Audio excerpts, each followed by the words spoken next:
പുതിയൊരു വീഡിയോയിലേക്ക് ഏവർക്കും സ്വാഗതം. ഇന്ന് നമ്മൾ സംസാരിക്കാൻ പോകുന്നത് results of glorious revolution. Glorious റെവല്യൂഷന്റെ കാരണങ്ങളും അതിന്റെ വിവിധ സ്റ്റേജുകളും ഘട്ടങ്ങളും നമ്മൾ 2 വീഡിയോകളിലായിട്ട് എടുത്തതാണ്. ഈ വീഡിയോയിൽ നമ്മൾ സംസാരിക്കാൻ പോകുന്നത് ഗ്ലോറിയസ് റെവല്യൂഷൻ കൊണ്ടുവന്ന പ്രധാനപ്പെട്ട മാറ്റങ്ങൾ എന്തൊക്കെയാണ് എന്നുള്ളത്. So the first result of glorious revolution is end of despotism.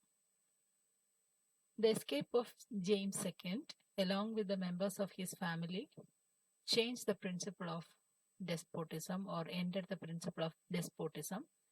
And by this time, the theory of divine right was existed there, in which the king was supposed to be the center of all powers.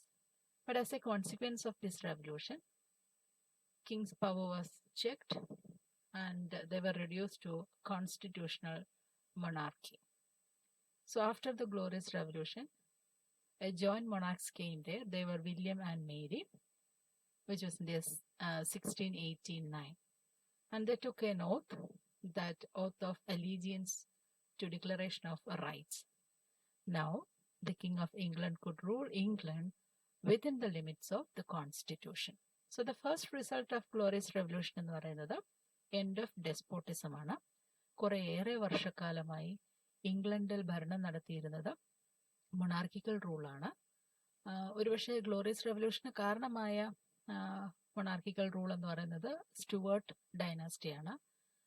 മുൻകാലങ്ങളിലെ ക്ലാസ്സുകൾ നിങ്ങൾക്ക് ഓർമ്മയുണ്ടെങ്കിൽ അറിയാൻ പറ്റും. Tudor റൂളറായ Queen Elizabeth ഫസ്റ്റിന് ശേഷം പിന്നെ ഇവിടെ ഭരിച്ചിരിക്കുന്ന ഡൈനാസ്റ്റിക്കൽ rule എന്ന് പറയുന്നത് Stuarts ആണ്. And they came in power 1603. 1603 അധികാരത്തിൽ വരുന്നത്. Established by James sixth of Scotland. ഇംഗ്ലണ്ടിൽ അദ്ദേഹം ജെയിംസ് ഫസ്റ്റ് എന്നറിയപ്പെടുന്നുണ്ട്. പക്ഷെ അദ്ദേഹത്തിന് ശേഷം Charles first, then Charles second, then his brother James second. ഇങ്ങനെയാണ് ഡൈനാസ്റ്റിക്കൽ റൂൾ. ജെയിംസ് സെക്കൻഡിന്റെ ഭരണമാണ് ഗ്ലോറിയസ് റെവല്യൂഷന് കാരണമായത് എന്നൊക്കെ നമ്മൾ കഴിഞ്ഞ ക്ലാസ്സിൽ കണ്ടു. അപ്പം ഗ്ലോറിയസ് റെവല്യൂഷന്റെ ഏറ്റവും പ്രധാനപ്പെട്ട കാര്യം എന്ന് പറയുന്നത് there was a question between parliament and king, who is supreme. ആരാണ് മോർ പവർഫുൾ എന്നുള്ളൊരു ചോദ്യമാണ് ഗ്ലോറിയസ് റെവല്യൂഷനിലേക്ക് ആ രാജ്യത്തിന് എത്തിച്ചേർന്നത്. സോ എനിഹൗ 1688 റെവല്യൂഷൻ കഴിഞ്ഞപ്പോഴേക്കും സ്റ്റുവർട്ട് ഡൈനാസ്റ്റി എൻഡ് ചെയ്യപ്പെട്ടു. അതുവരെ കിങ് ആയിരുന്നു. He enjoyed absolute power and for that purpose, അല്ലെങ്കിൽ അദ്ദേഹത്തിന് ആ ഒരു അബ്സല്യൂട്ട് പവർ എക്സസൈസ് ചെയ്യുന്നതിന് വേണ്ടിയിട്ട്, for exercising his absolute power over subjects or over the country, he used a theory called theory of divine right. ഈ Glorious Revolution അവസാനിച്ചതോടുകൂടി ആ തിയറിയും അവിടെ അവസാനിച്ചു. This theory of divine right came to an end. അതിനുശേഷം അവിടെ വരുന്നത് പുതിയ റൂളേഴ്സ് ആണ്. They were William and Mary. Mary എന്ന് പറയുന്നത് ജെയിംസ് സെക്കൻഡിന്റെ മകളാണ്. മേരിയുടെ ഹസ്ബൻഡാണ് William. So with the support of parliament they defeated James second. William മേരിയും ജെയിംസ് സെക്കൻഡിനെ പരാജയപ്പെടുത്തുന്ന പാർലമെന്റിന്റെ സപ്പോർട്ടോടു കൂടിയാണ്. അതുകൊണ്ട് തന്നെ ഈ യുദ്ധം കഴിഞ്ഞപ്പോൾ വില്യം മേരിയും പാർലമെന്റിന്റെ ഒബീഡിയന്റായി മാറുകയാണ്. So a new type of administration came there, which is known as constitutional monarchy. അതാണ് കോൺസ്റ്റിറ്റ്യൂഷണൽ മൊണാർക്കി. അതുവരെ ഉണ്ടായിരുന്ന മൊണാർക്കി നമ്മൾ അബ്സല്യൂട്ട് മൊണാർക്കി എന്നാണെങ്കിൽ, after the Glorious Revolution the English monarchy came to be known as constitutional monarchy. അവിടെ ഒരു constitution ഉണ്ട്. ആ കോൺസ്റ്റിറ്റ്യൂഷനെ പൂർണ്ണമായും ഒബേ ചെയ്തുകൊണ്ടുള്ള ഭരണമായിരിക്കും ഇംഗ്ലണ്ടിൽ നടത്തുക എന്നൊരു പ്രതിജ്ഞയും കൂടി അവർ എടുത്തിട്ടുണ്ട്. So that was the first result of glorious revolution. Then the second result of glorious revolution, that is supremacy of the parliament accepted. So at the beginning of this class I have mentioned you that the reason for the outbreak of glorious revolution was a question between parliament and monarch, who is supreme in the country. So after this revolution they got an answer that parliament is the supreme. അപ്പം ഇവർക്കൊരു question ഉണ്ടായിരുന്നു, അല്ലെങ്കിൽ ഇവരുടെ തമ്മിൽ ഒരു clash ഉണ്ടായിരുന്നു. Parliament and monarch quarrelled each other. അവർ തമ്മിൽ കോൺഫ്ലിക്റ്റ് ഉണ്ടായിരുന്നു. ആ കോൺഫ്ലിക്റ്റിന്റെ അടിസ്ഥാനം എന്ന് പറയുന്നത്, the root cause of the conflict between British parliament and the Stuart dynasty ആരാണ് മോർ പവർഫുൾ എന്നായിരുന്നു.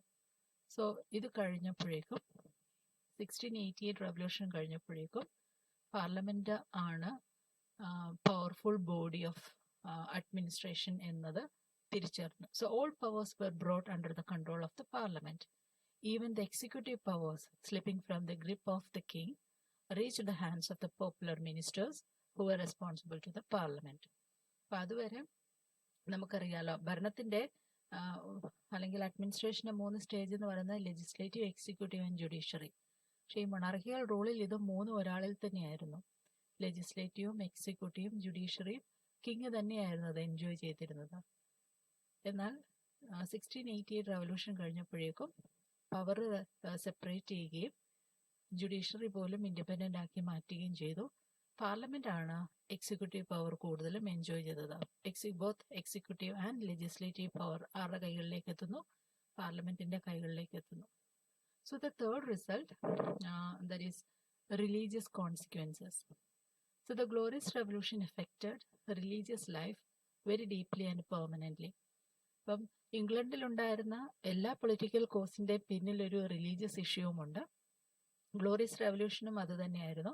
കാരണം റൂളേഴ്സ് കാത്തലിക്കും പാർലമെന്റേറിയൻസ് പ്രൊട്ടസ്റ്റൻസുമായിരുന്നു.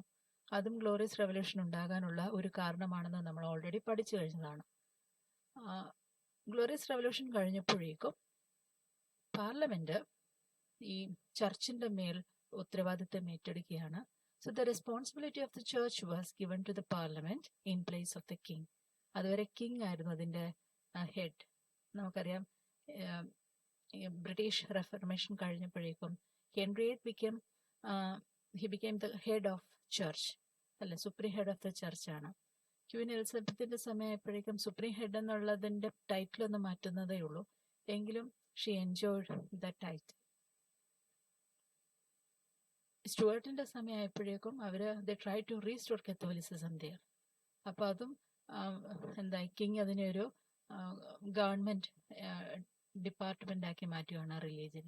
സോ എനിഹൗ ഈ റെവല്യൂഷൻ കഴിഞ്ഞതോടുകൂടി കിങ് എൻജോയ് ചെയ്തിരുന്ന റിലീജിയസ് പവറും കൂടി പാർലമെന്റിന്റെ കൈകളിലേക്ക് എത്തി. So again after this revolution they passed an act which is called Act of Settlement in the year 1701. And it was decided that neither any follower of Catholicism nor any husband of Catholic woman would be allowed to sit on the throne of England. അപ്പൊ പാർലമെന്റിന് മതപരമായ കാര്യങ്ങളിലും കൂടി decision എടുക്കാമെന്നുള്ള ഒരു അധികാരം കിട്ടിയപ്പോൾ what they did that they passed an act of settlement. ആദ്യം അവർ ചെയ്തത് ആക്ട് ഓഫ് സെറ്റിൽമെന്റ് അവർ പാസ് ചെയ്യുകയാണ് 1701. അത് പ്രകാരം ഒരു തീരുമാനമെടുത്തു, ഇംഗ്ലണ്ടിന്റെ അധികാരത്തിലേക്ക് വരുന്ന ആൾ ഒരിക്കലും ഒരു കാത്തലിക് ആകരുത്. ഇനി ആൺകുട്ടികൾ ആരും ഭരിക്കാനില്ല എങ്കിൽ, ഇപ്പൊ നമ്മൾ കണ്ട പോലെ മേരിയെ പോലെ ആൺകുട്ടികൾ ആരും ഭരിക്കാനില്ല എങ്കിൽ പെൺമക്കളെ അധികാരത്തിലേക്ക് കൊണ്ടുവരാം. പെൺമക്കളോ അല്ലെങ്കിൽ അവരുടെ ഹസ്ബൻഡോ. അവിടെയും ഒരു ക്ലോസ് വെക്കുന്നുണ്ട്. അങ്ങനെയെങ്കിൽ ആ പെൺകുട്ടിയുടെ ഇവിടുന്ന് വിവാഹം കഴിച്ചു കൊടുത്ത പെൺകുട്ടിയുടെ ഹസ്ബൻഡ് ഒരു കാത്തലിക് ആണെങ്കിൽ പോലും എന്ത് ചെയ്യാൻ പറ്റില്ല, അധികാരത്തിലേക്ക് കൊണ്ടുവരാൻ പറ്റില്ല. സോ അവരൊരു കൃത്യമായിട്ട് ക്ലോസ് ചെയ്തു. പ്രൊട്ടസ്റ്റന്റ് അല്ലാത്ത ഒരാൾക്ക് പോലും ഇംഗ്ലണ്ടിന്റെ ഭരണാധികാരിയാവാൻ ഇനി അർഹതയില്ല. Then another result of Glorious Revolution is Bill of Rights. This is one of the most important result of the Glorious Revolution. Is it was passed by the Parliament and which checked the power of king and which restricted the power of king. രാജാവിന്റെ അധികാരം വെട്ടിച്ചുരുക്കിക്കൊണ്ട് അല്ലെങ്കിൽ രാജാവിന്റെ അധികാരത്തെ നിയന്ത്രിച്ചുകൊണ്ട് parliament പാസ്സാക്കിയ ഒരു ബില്ലാണ്, ഒരു ആക്ടാണ് bill of rights. So which checked the power of king. The king could not raise taxes or maintain an army without the consent of parliament. ഇതിൽ പറഞ്ഞിരിക്കുന്ന മിക്കവാറും എല്ലാ പോയിന്റുകളും 1215 സൈൻ ചെയ്ത മാഗ്ന കാർട്ടയിലുള്ള അതേ ക്ലോസ് തന്നെയാണ്. പക്ഷെ അതൊന്നും സമയങ്ങളിൽ അത് ഇംപ്ലിമെന്റ് ചെയ്തിട്ടുണ്ടായിരുന്നില്ല. എപ്പോഴൊക്കെ കിങ് പവർഫുൾ ആവുന്നോ ആ സമയമൊക്കെ അവരെന്ത് ചെയ്തിട്ടുണ്ടായിരുന്നു, മാഗ്ന കാർട്ട അവർ ഫോളോ ചെയ്യാതിരുന്നു. ആ മാഗ്ന കാർട്ടയിലുള്ള കാര്യങ്ങൾ തന്നെ ഒന്നുകൂടി അവരെന്ത് ചെയ്തു, റിന്യൂ ചെയ്തു കൊണ്ടുവന്നിരിക്കുന്ന ഒരു ആക്ടാണ് ബിൽ ഓഫ് റൈറ്റ്സ്. അതിലാദ്യം പറഞ്ഞിരിക്കുന്നത് കിങ്ങിന് അങ്ങനെ തോന്നുന്ന പോലെ ടാക്സ് ഒന്നും ജനങ്ങളുടെ മേൽ ഇമ്പോസ് ചെയ്യാൻ പറ്റില്ല. ഒപ്പം പാർലമെന്റിന് സമ്മതമില്ലാതെ ആർമിയെയും സ്റ്റേഷൻ ചെയ്യാൻ പാടില്ല. അപ്പൊ കിങ്ങിന് സ്വന്തമായിട്ടൊരു ആർമി ഉണ്ട്. He had his own army, standing army. അത് ചില സമയത്ത് കിങ് എന്ത് ചെയ്യും, ഈ എന്താ ഒരു മോക്ക് ട്രയൽ പോലൊക്കെ കിങ് ആർമി സെൻഡ് ചെയ്യും. അങ്ങനെയുള്ളത് അല്ലെങ്കിൽ ഒരു പീസ്ഫുൾ ടൈമിൽ പോലും അദ്ദേഹം ആർമിയെ പല സിറ്റീസിലുമൊക്കെ ആയിട്ട് പ്ലേസ് ചെയ്യും.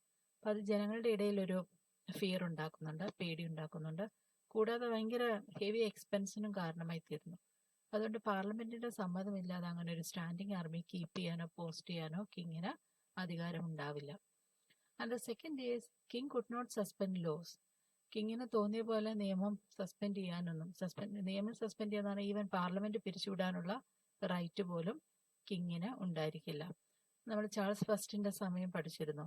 He ruled England without parliament for 11 years. 11 years tyranny എന്ന് പറയുന്നത്. അപ്പം കിങ്ങിന് ഒരു പക്ഷേ പാർലമെന്റ് പറയുന്ന കാര്യങ്ങൾ ആക്സെപ്റ്റ് ചെയ്യാതെ വരുമ്പോൾ അന്നത്തെ കാലത്ത് രാജാവ് ചെയ്യുന്നത് പാർലമെന്റിനെ പിരിച്ചുവിടുക. ചിലപ്പം വർഷങ്ങളോളം പാർലമെന്റ് വിളിച്ചു ചേർക്കാതിരിക്കും. ഫോർ എക്സാമ്പിൾ ഫ്രാൻസിൽ 175 years അവരെന്ത് ചെയ്തിട്ടില്ല, പാർലമെന്റ് കൺവീൻ ചെയ്തില്ല, സമൺ ചെയ്തിട്ടുണ്ടായിരുന്നില്ല. അപ്പൊ അങ്ങനെയുള്ള കാര്യങ്ങളൊക്കെ ഈ ബിൽ ഓഫ് റൈറ്റ്സിൽ കൃത്യമായിട്ട് പറഞ്ഞിട്ടുണ്ട്. King could not suspend laws. And the freedom of debate in sessions of parliament. So that is another important point. പാർലമെന്റിൽ ഓരോ ബില്ലുകൾ ഡിസ്കസ് ചെയ്യാനും അതിന്റെ അഭിപ്രായം പറയാനും എല്ലാ പാർലമെന്റേറിയൻസിനും അധികാരമുണ്ട്. മറ്റൊന്ന്, outlawed cruel and unusual punishments for crimes. ചെറിയ തെറ്റ് ചെയ്തെങ്കിൽ പോലും കിങ് ഇമ്പോസ്ഡ് ഹൈ പണിഷ്മെന്റ്സ് അല്ലെങ്കിൽ severe punishments upon the people. Accused ആണെങ്കിൽ പോലും അവർക്ക് യാതൊരുവിധ നിയമത്തിന്റെ പരിരക്ഷ കിട്ടിയിട്ടുണ്ടായിരുന്നില്ല. അപ്പൊ അങ്ങനെയുള്ള നിയമവിരുദ്ധവും പിന്നെ ടോളറേറ്റ് ചെയ്യാൻ പറ്റാത്ത രീതിയിലുള്ള പണിഷ്മെന്റ്സ് ഒക്കെ ഒഴിവാക്കി. Limited the amount of bail money that was required to be given temporary freedom while awaiting trial. മറ്റൊന്ന്, പണിഷ്മെന്റിന് സമയം, ട്രയലിന്റെ സമയം അല്ലെങ്കിൽ അവർക്കൊരു ബെയിൽ, ജാമ്യം കിട്ടുന്നതിന് വേണ്ടിയിട്ടൊക്കെ അവർ ഹ്യൂജ് മണി നൽകേണ്ടതായിട്ടുണ്ടായിരുന്നു. അതിലൊക്കെ അവരെന്ത് ചെയ്തു, ഇളവ് വരുത്തി. ഒരു ടെമ്പററി ഫ്രീഡം നൽകുന്നത്, ടെമ്പററി ഫ്രീഡം ആണ് നമ്മൾ പറയുന്നത് ബെയിൽ, ജാമ്യം നൽകുക. ആ സമയത്ത് കൊടുക്കുന്ന അതിഭീമമായ തുകയുടെ ആ ഒരു റേറ്റ് കുറച്ചു. Citizens were given the right to appeal to the monarch and to speak freely in parliament. ജനങ്ങൾക്ക് എന്തെങ്കിലും ബുദ്ധിമുട്ടോ കാര്യങ്ങളോ ഉണ്ടെങ്കിൽ they can approach monarch. They can approach monarch means monarch നേതൃത്വം നൽകുന്ന ഒരു ഹയസ്റ്റ് ജുഡീഷ്യറി ഉണ്ടാവും. ആ ജുഡീഷ്യറിയെ സമീപിക്കാവുന്നതാണ്. ഒപ്പം തന്നെ പാർലമെന്റിൽ അവരുടെ പ്രശ്നങ്ങൾ റേസ് ചെയ്യാനുള്ള റൈറ്റും നൽകിക്കൊണ്ടുള്ളതാണ് ബിൽ ഓഫ് റൈറ്റ്സ്.